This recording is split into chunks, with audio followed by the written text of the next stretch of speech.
उधर बहराइच में सरयू नदी में अचानक पानी बढ़ने के कारण नदी के दूसरे अलग अलग छोर पर 115 लोग फंस गए। एनडीआरएफ, पीएसी और पुलिस के जवानों ने उनका रेस्क्यू किया है और बताया यह जा रहा है कि सभी फंसे हुए लोग नदी के दूसरे छोर के अलग अलग जगहों पर अपना खेत देखने गए थे, लेकिन रात में सरयू नदी में अचानक पानी बढ़ने के चलते ये लोग वहीं फंस गए। मोतीपुर तहसील के सुजौली क्षेत्र की यह घटना है। अखिलेश वर्मा से इस पर अपडेट लेते हैं।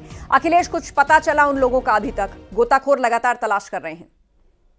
देखिए, नदी के उस पार सभी लोग फंस गए थे, लेकिन पीएसी फ्लड और एनडीआरएफ और एसएसबी के जवानों ने सबको सकुशल रेस्क्यू कर लिया है और ये रेस्क्यू ऑपरेशन बीती रात से चलाया जा रहा था।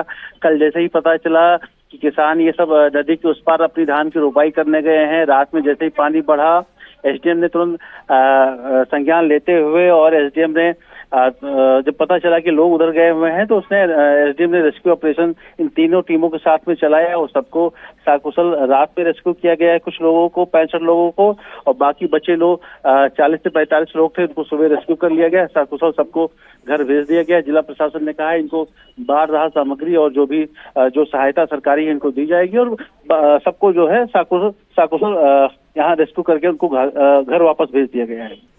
बिल्कुल, तो सरयू नदी का पानी बढ़ने से वो फंस गए थे। तकरीबन कितना वक्त लगा इस रेस्क्यू ऑपरेशन में और इस दौरान जान का खतरा भी होता है, कैसे एनडीआरएफ और पीएसी इन तक पहुंची?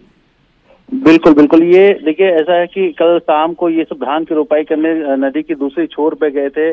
चूंकि अब जो नदी का दूसरा छोर है वहाँ पे कोई आबादी नहीं है, जंगल का क्षेत्र है, तो जैसे ही रात में नेपाल में बरसात हुई है और ये पानी जैसे नदी में आया है, बढ़ा है पानी, तो जब ग्राम प्रधानों ने सूचना दी एसडीएम को कि लोग उधर फंसे हुए हैं, जंगल की तरफ ये लोग हैं, चूंकि उधर कहीं और रहने का कोई जगह स्थान नहीं था, तो रात में ही एसडीएम ने इसको गंभीरता से लिया और डीएम से कोऑर्डिनेट करके एक रेस्क्यू का जो प्लान बनाया और रात में ही एनडीआरएफ और पीएसी फ्लड और एसएसबी के जवान लगाए गए थे। पूरी रात ये रेस्क्यू चला है। रात में ही तकरीबन 11 बजे तक 65 लोगों को लाया गया था। उसके बाद जो बचे लोग थे उसी पार थे, कुछ एनडीआरएफ के जवान भी उस पार थे।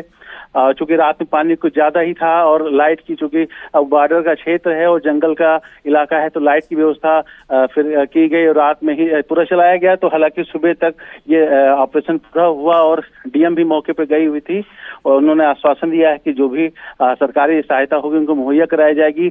तकरीबन ये 14 से 15 घंटा ये पूरा रेस्क्यू ऑपरेशन चला है। जी, जानकारी के लिए शुक्रिया आपका। नजर बनाए रखें, 14 से 15 घंटे के रेस्क्यू ऑपरेशन के बाद सभी लोगों को सही सलामत नदी के इस पार ले आया गया है।